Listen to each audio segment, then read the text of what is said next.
Good morning, evening, afternoon, everyone. I am Tanner, and this is the second episode of the new podcast, Tanner Likes Movies, best title in the biz.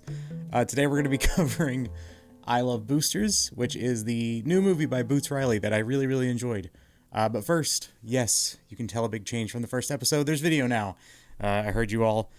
I have begrudgingly made my return to front of camera, and I've tried to style myself after a lot of the monochrome in I Love Boosters. Obviously, this is not an exact color match. I'm sorry that I don't have a costume designer, but I tried, okay? Effort is what matters. I really, really like this movie. I've been trying to decide recently what the second episode of Tanner Likes Movies was going to be, and this has just kind of landed in my lap, thankfully. I was considering maybe some rewatches or some, going over some older stuff, but instead, I went and watched this movie with my friend Sid. Hi, Sid, if you listen to this. And we had a really good time. It was a very fun theater watch. I was laughing a lot, quite loud, so sorry to anyone else who was there. But I, as always, have written down some notes here in my pen. Yes, I like handwriting down notes. I'm old. But as always, I just kind of want to go through the highlights of the movie. I've been thinking about what this podcast is going to be, and I'm not afraid to get critical from time to time, but I definitely want it to stay in the spirit of the title and be mostly celebratory. So while I may, take jabs at movies here and there in contrast to the movie I'm celebrating, I don't really ever want this to be like this movie sucked kind of podcast, because there's enough of those. So the first note that is in my notes is simply visual delight. I think Boots Riley is seemingly every project pushing more and more what he can accomplish visually. There are moments in this that are almost Cat in the Hat movie levels of saturated, but in a way that totally works for me. It never felt corny or forced. It always felt natural to the environment. The environment was just wacky. And it's something that I really, really enjoyed about the film. It did not concern itself with realism in any way, and one of the ways that it flipped the bird to realism was through the color usage and through the sets and the fashion. The fashion is a focal point of the entire film, both in the subject matter of the movie and also just what's on screen and what is cool on screen. So the fashion really shines throughout, and I don't know exactly, I'm not as tapped in on like how Oscar season works. I think we're out of it right now. I don't think we're in it yet, but if this can be nominated for like costume, set design, art direction type things, it absolutely should be, because as a graphic designer, I was like just, having an artgasm, so to speak. I was just so enjoying looking at this movie and seeing what they were doing with it. Boots Riley has been vocal about being anti-AI, so it was cool to see a human expansion of what we can do visually, and it didn't feel trite in any way to me. I thought it was really, really cool and very commendable just across the board, from, like I said, the set designers, costume designers, the people who did the color grading.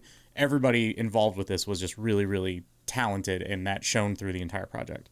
There are also aspects of this that are very mixed media. I think a movie this is going to be compared to a lot is Everything Everywhere All at Once. My friend Sid, who I mentioned earlier, actually compared it to it right on the spot as we were walking out of the theater. And I think that was a really apt comparison. I've thought about it since they said it, because it has an absurd quality that I think Everything Everywhere at Once sort of dips its toe, while I Love Boosters plunges its entire leg. It really dives into the absurdity in a way that I enjoy, but others will obviously not, and that's totally okay. While there is a shared absurdity, it feels like in most regards, this movie is a movie that sort of tonally compares to Everything Everywhere All at Once, but is much more cranked up in the way they approach those comparisons, if that makes any sense. Basically, the things that Everything Everywhere at Once is trying to do, this movie tries to do at 10 instead of 2, where Everything Everywhere at Once might try to hit a single instead of a home run everywhere. So I think in ways, Everything Everywhere All at Once for me is more successful in some regards and less successful in others than this movie. And it's an interesting comparison point to talk out, because Sid and I were talking as we were walking back to our cars that this movie and that movie both try to do something similar, which is basically live in the absurd, and I'm not trying to spoil the movie, but I think tonally this is more or less what I expected coming in. They try to live in the absurd, and then at the very end, they try to wrap a bow around everything and, send you home happy, basically. I would say for me personally that Everything Everywhere All at Once isn't as successful at the absurd and the comical as this movie, but it is more successful at the heart and wrapping things in a bow than this movie. I would say that is my one general gripe with I Love Boosters. It is not, it's something that sort of knocked it from 5 stars to 4.5, not like, 5 stars to 3, but it does struggle landing the plane a little bit, but we'll get there. One of my notes in visual delight is I'll just read it verbatim. Pretty women in cool fits. Hell yeah! Exclamation point. My next note in that category is Keke Palmer. Keke Palmer is tremendous in this movie. Something that I keep thinking of is Meryl Streep, weirdly. I heard on the Big Picture podcast, they were talking about how, she's such a humanist actor, such a natural actor. And to me, Keke Palmer kind of embodies that in the modern era. She feels so human in this movie, and honestly, in a lot of her performances, I felt the same way about her performance in Nope. But it's a very, how do I put that? It's a very human performance in both the way she line reads sometimes and the sort of like fed up in her voice, or the like, whatever kind of, her tonal line reads are great and really pack a punch because she knows how to juice those up, and it's almost like you can feel the Disney acting kind of re-emerging in a way that's camp and works fully for me in this movie. It's not, Disney acting can be very operatic and over the top, but it's sort of pantomime in a way that really works for me in this movie. And to be clear, I'm not saying that like Corbin Bleu should show up in this movie too. Shout out Jump In. But what I am saying is it seems like Keke is very smart about knowing how to lean into that or tap into that experience in a way that fully feels just tonally perfect for the script, perfect for the movie itself. So A+ performance to me. She is the main character of the movie, but also the shining star of the movie. Sometimes those aren't both the same character. To me in this film, she is, as much as I love Taylor Page and her love of folding things. Yeah, Keke wins the day for me, and she is phenomenal in this movie. That's not to take anything away from the rest of the cast.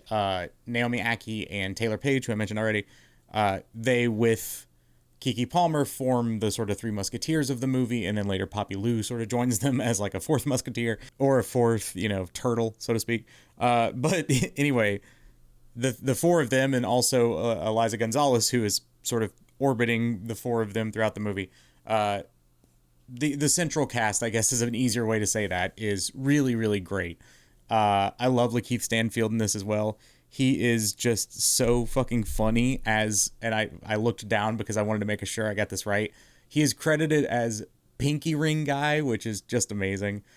He's so funny in this. He completely understands how to get the character across, and the movie, again, the movie understands itself in a way that's really delightful for me to see as an artist. It's so well thought through in how it wants to convey itself visually, and that tells you so much about the characters. This is something that happens throughout the movie, and Lakeith Stanfield's character is probably the central example of that, because you never know if you can quite trust him or not, and that they play on that throughout the movie. Also, shout out the vets that they pull for this, like Demi Moore and Don Cheadle in a fat suit. It's such a fun celebration of wackiness in a way that really connected for me. I will say, I kind of hinted at this earlier, I completely understand why this will not be for some people. It is a ludicrous movie. And I even told some friends, like, I don't know that this will be your bag, but I really enjoyed it because it asks a lot of you as a viewer to commit to the style of goofy that it's committing to. But if you do, in the same way that as a wrestling fan, you suspend disbelief and engage in the fight, or as a horror fan, you suspend disbelief and engage in the ghost in the closet or whatever. As a viewer, if you suspend your disbelief rather, while watching the film, I think you'll have a great time because it is a very silly movie. Sid, again, I'm going to keep co-authoring Sid in this podcast, but Sid said it was an anime, and it's a good sort of expansion on what this movie is visually, because there are a lot of visual cues from the characters that are cartoonish in nature, both in the way they're, it's a long sentence, in the way they're exaggerating features, or having the characters do things that are otherworldly that you couldn't actually accomplish with Earth physics. Always good to end a sentence with Earth physics. Nice to wrap on that one. In my right after whole cast shines, because shout out to pretty much everyone in this movie, really. I've written, it would be so fun to be the annoying white guy in a Boots Riley movie, because I can tell Will Poulter is having a blast in this. Demi Moore says bitches about 1,000 times, and is probably also having a blast. And then you just get like the random spot appearances. Adam Devine is in this for literally like 2 seconds. I kept thinking he was going to reemerge, and he did not. So they keep tapping some really fun people. I won't spoil all of them, but there's some really obvious cameos that are very fun. It's just a fun movie, and I like when I describe a movie and I keep wanting to reach for the word fun, because that is a good indicator of the movie's enjoyability to me. Top notes of page 2, in all caps, Tune Yards, I love you. I do love the Tune Yards. They are one of my favorite bands, I think, all time. I've been a fan of theirs for a very, very, very long time. I think Business was the first song of theirs I ever heard, and was a fan since that record. Water Fountain is an amazing music video if you've never seen it. Anyway, I love Tune Yards. I love Meryl. I think they are both geniuses. I think she is a genius. Just a huge fan of them. And so it was really cool when they started working together on, I believe Sorry to Bother You was the start of that. But they've since kind of, Tune Yards and Boots Riley have kind of intertwined over time. And it's really cool to see them just solo doing an entire soundtrack, because I thought they crushed it. The sort of Hee-Ho, I think is the name of the song, track that's playing throughout the film is great and is very Tune Yards. I love when they sprinkle in a little Prince or a little other licensed stuff. It's just a really, it's a great pairing, because the Tune Yards are equally fun, artistic, and ridiculous. And I think those three qualities really mesh nicely with the two projects, the soundtrack and the film itself. I will get into the gripes just a little bit. There aren't a ton. I really, really enjoyed my time with this movie, as you can tell by how many times I've said fun. But I will say there's a moment, and it's a shame because it's in the last 10% of the film, that it just kind of lost me a little bit. I was there for all of the absurdity, and it wasn't like it got too absurd for me. It just, I don't know, it kind of lingered there a little too long, and then sort of rushed to wrap in a way that didn't feel fully cohesive to me. I applaud how creatively bombastic this movie is. I can't use a better word, because it is just trumpet blaring at you the entire movie, at your eyeballs, and it's amazing. It's so fun, and it's so visual. As a graphic designer, I'm just like, God, Boots Riley must love graphic design, and you can tell, because, like, I'll get into it. The like I said, the biggest gripe is about 90% of the way through, whenever they start trying to wrap things up, it feels a little like the ending of Lost, where it's kind of the best they can do from the pieces they've put on the table, but you kind of hoped there was more reasoning for the pieces on the table than there ended up being. Like it didn't feel like a good enough through line for me to fully pack the punch and give it 5 stars. I gave it 4.5 on Letterboxd. I may scoot it to 4. I'm not sure. I like to let it linger and come back to it a couple days later. I may keep it at 4.5, because I really, really enjoyed the movie a super ton, and I don't want to sound like I'm nitpicking. But yeah, that was a little bit of a bummer. And then it does the thing which is my pet peeve in movies, and I understand why it's there, and I understand why studios want it, but it does ham-fist the ending a little bit. It does over-explain itself just a tad.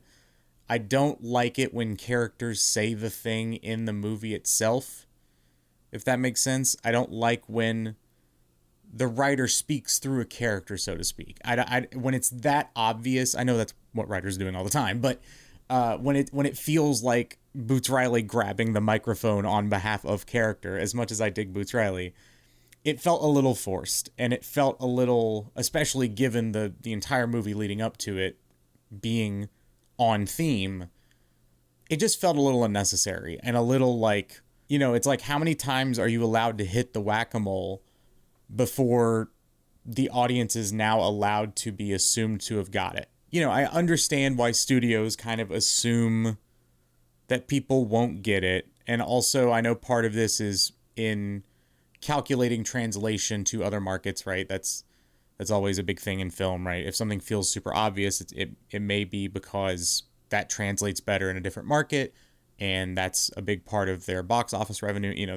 There's things like that about movies that are kind of icky. I don't think Boots Riley is doing that here, but I could see a studio coming in and saying, hey, do you mind laying it on a little thick at the end, because I don't think it's clear. I disagree. I felt what they were saying throughout the movie and felt like the last 5 minutes didn't really need to be said, but I understand why it exists, and I'm not going to dock it too much because of it. The only other minor gripe I have with the movie is that, and this may not apply to everyone, for some reason, the movie is ridiculous, and I'm kind of steering around saying anything too ridiculous because I think the shock value is part of the fun, because it's never like Ari Aster shock value. It's never to like a point of uncomfortable. It's always very silly, but it's shocking silly, so I don't want to spoil that. But because of the silliness and some of the, like I said, the pieces on the board, I got a little disoriented toward the end. I didn't quite follow exactly what was happening in the moment. I think I pieced most of it together after the fact, but I remember in the moment specifically being like, wait, why is this character here now?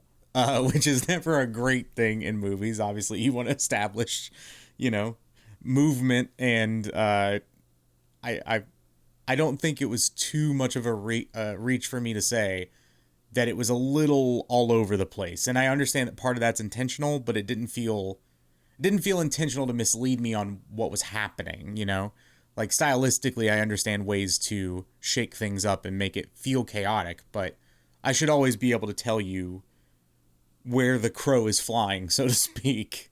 And I couldn't quite follow it for a couple of minutes there. Hey, for all my gamers out there, where my gamers at, there is a Portal reference, which is very cool. It's not subtle, but it is there and worth acknowledging because it was fun.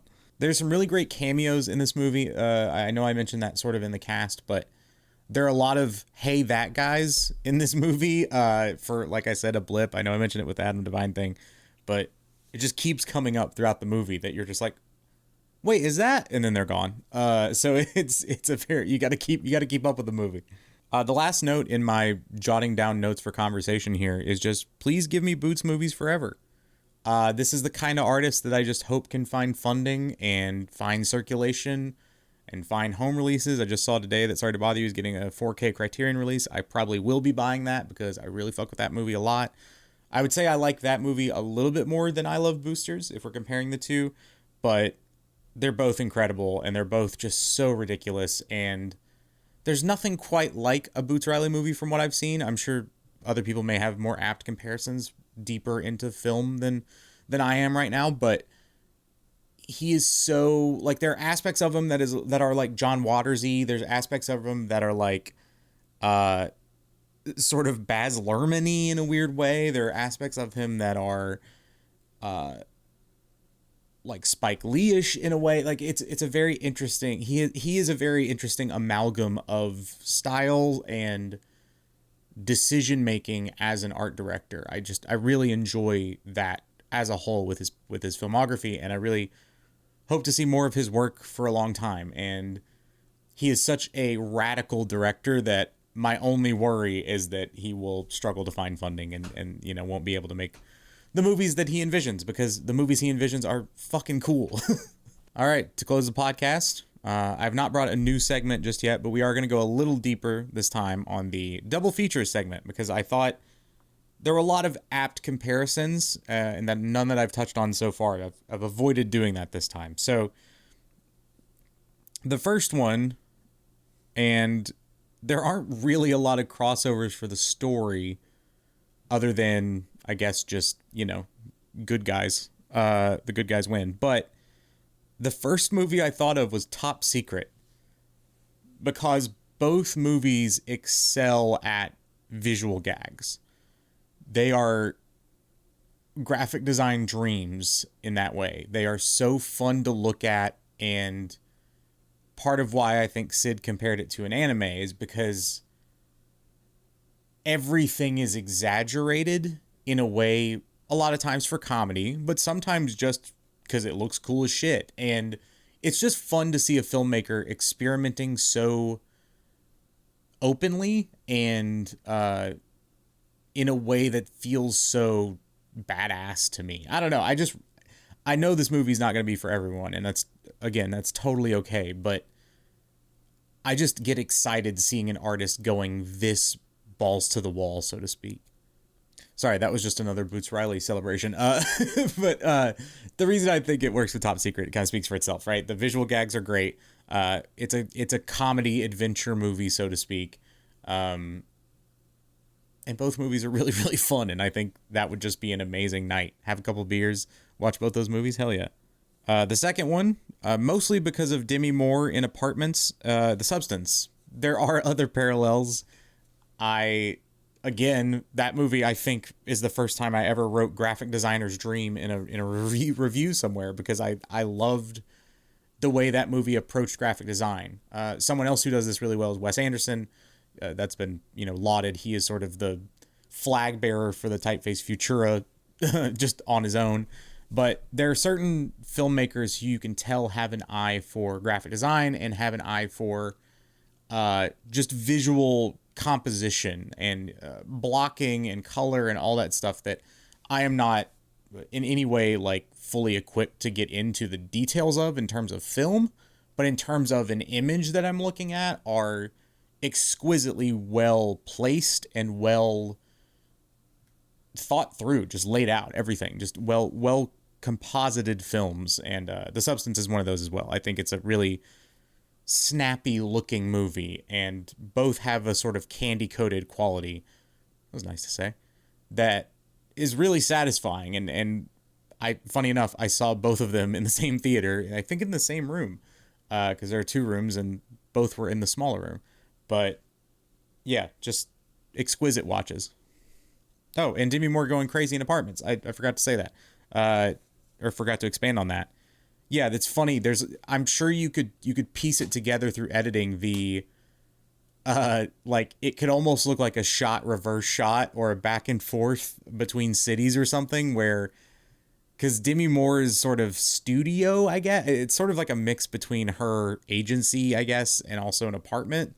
But there's a glass front on the building that, one certain quality aside, is very similar to The Substance apartment with the big glass front. So it was impossible not to make the comparison. I'm sure everyone who sees this will do that. But you know what? We take the layups here on Tanner Likes Movies. The other two movies, there are two movies left that are comparisons for me on the double features. The first being Umbrellas of Cherbourg. I probably butchered that pronunciation. I am so sorry. I took Spanish in high school, not French. I've been to Canada and not Mexico, so that was a bad idea. So anyway, I really loved that movie, and I watched it recently for the first time and considered having the second episode of this be about Umbrellas of Cherbourg. I shared my love for it on socials when I first watched it. It is, in the same exact way as this movie, a visual joy. I dare anyone who is an artist or who makes anything visual to watch either of those movies and not go, hell yeah. It is just, it's infectious in the same way that Into the Spider-Verse was this way for me as well, where I was just sitting up in my seat because I was giddy at what I was looking at. It didn't really matter how good the story was or how coherent everything was, so to speak. It was just so, eyes wide open, I'm so happy films exist so I can look at this thing, So I really love when films are hyper focused and hyper defined in their art styles. Because I know a lot of people's takeaway from this movie will probably be it was too much of everything. It was too loud. It was too colorful. It was too, which too colorful is a funny thing, but like oxymoron, I guess. But I think some people will say that. I think there will be sort of a scatterbrained critique of it that it's just too everything and not defined enough. I think, at least from the visual side of it, it is a very well defined movie. All of the sort of central characters' outfits you can picture as concept sketches from the same artist, or at least I could. All of the sets are so coherent with what the characters are wearing pretty much all the time. It never feels out of sync for me, where it's like, oh, they had this really cool outfit, but then they shot it against a brick wall, and that was the worst possible wall they could shoot against. It was never anything like that. I just appreciate when a movie is super well defined, and I think this movie kind of goes, hey, opulence isn't always decadence, in a way that we can give you a lot, and it doesn't necessarily mean that it's too much in every regard. And that's the takeaway I took. Much like Umbrellas of Cherbourg, there are aspects of both movies that are kind of ridiculous and also ask a lot of you as a viewer to commit to the movie and live in what it's doing, right?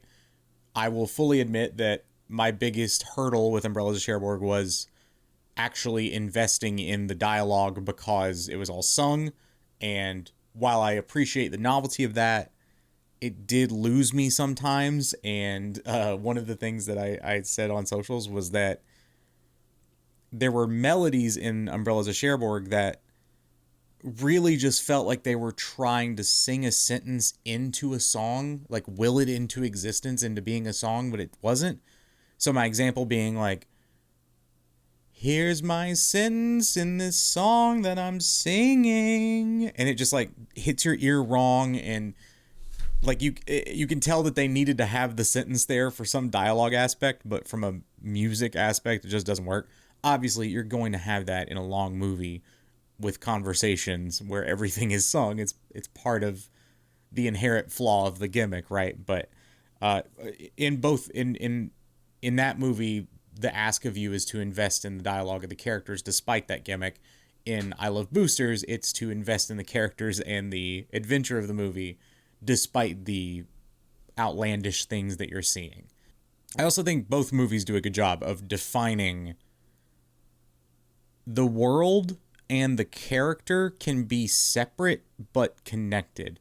That sounded like a lot of TED Talk jibber jabber. Let me explain what I mean. So what I mean by that is that while the sets and the costumes can be ostentatious with how visually daring they are, the characters can still be feelings you may not associate with that saturation. So the characters can still be sad in a very visually happy environment, is basically what I'm saying. And I think both movies are able to accomplish that and communicate that very well. I do think, again, the script is a little scripty. It's a little on the nose with, I think at one point, Keke Palmer's character, Corvette, which, shout out, Corvettes are made in Kentucky. At some point, I think she says literally, like, I am lonely, like 5 times. And when that happened, I was like, okay. I thought it might have been like a dialogue on... I was willing to give it a benefit of the doubt, but then the movie kind of continually Peter Griffin insists upon itself, and it really hammers home the points it's trying to make. I do not think The Godfather does that, by the way, in the Peter Griffin context. But, there are things both movies ask of you. And if you're willing to get on the ride, I think both are very fun. The final film in my double features list is an appropriate one in a very different way, which is Kill Bill. Both, or Bloody Affair, however you want to watch them. But there is a Scooby-Doo gang, but all women badasses quality of both films that is inherent.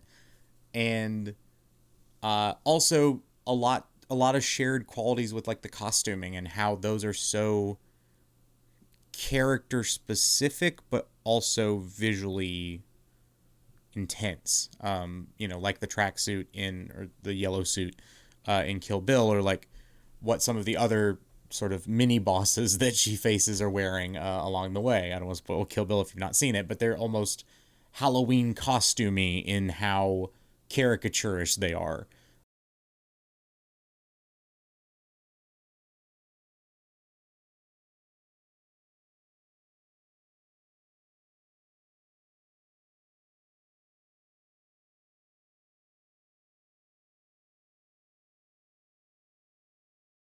While some of the costuming of the characters in Kill Bill almost borders on stereotypical, I think it's done to achieve a sort of comic book effect where the characters are wearing what you would draw them in, essentially. Like, they're very charactery and very cartoonish in what they're wearing, but I think it's to draw that pulp association because both movies are very pulp. I think I Love Boosters is doing the same thing.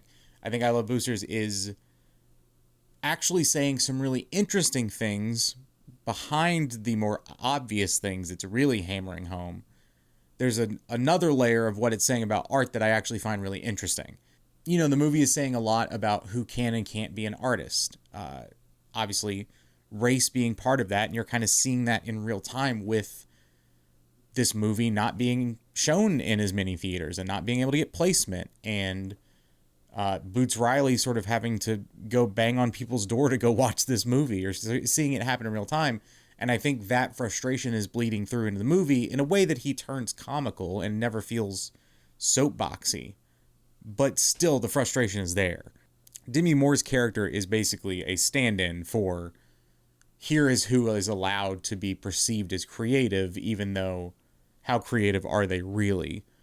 There's also some cool under the surface dialogue happening about fashion being perceived as art, but in an elitist way, and the idea of like stealing art, both stealing the produced good and stealing an idea. Overall, I liked the art commentary in I Love Boosters quite a bit because it felt like it accepted a higher intelligence level of the community it was trying to reach.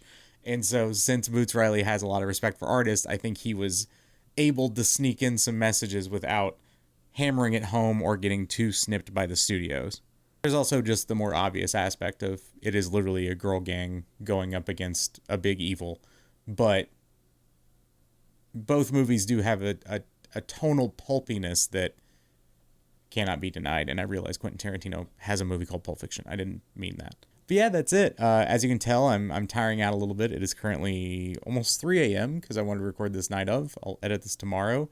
I may have to re-record it tomorrow. I may not. We'll see. We may just roll with it.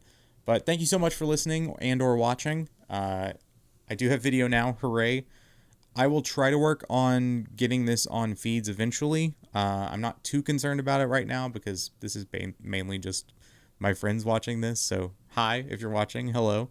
And something I forgot to say in the last episode that I would really like to say right now is please recommend movies that you would like to see me cover in this. I'm not going to say that I'm going to like all of them and therefore not all of them will get an episode, but I'm always open to hearing what people really find interesting, what they think I will find interesting. The people who know me, I take all that in, and I know sometimes it can take me a long time to get around to things, but I do really appreciate recommendations, and especially if there's an artistic quality or if there's a really great script you think I should check out, or the cinematography in a movie is an A+. Like if there's something identifiable that you're like, you're really going to like this aspect of this movie, let me know and I will watch for it and make better notes because of it. So yeah, please reach out, tell me what you'd like to see, and we'll make a new one eventually. Like I said, I'm not going to be too hard on myself here about timing, doing it every week or every other week or a month, whatever. I will get around to it as I get around to it. I'm excited about movies, so I imagine I'll make these more often than not. And more often than not is a fine enough schedule for me with an actual work life and all of that to balance. So you get what you get. I hope you enjoy the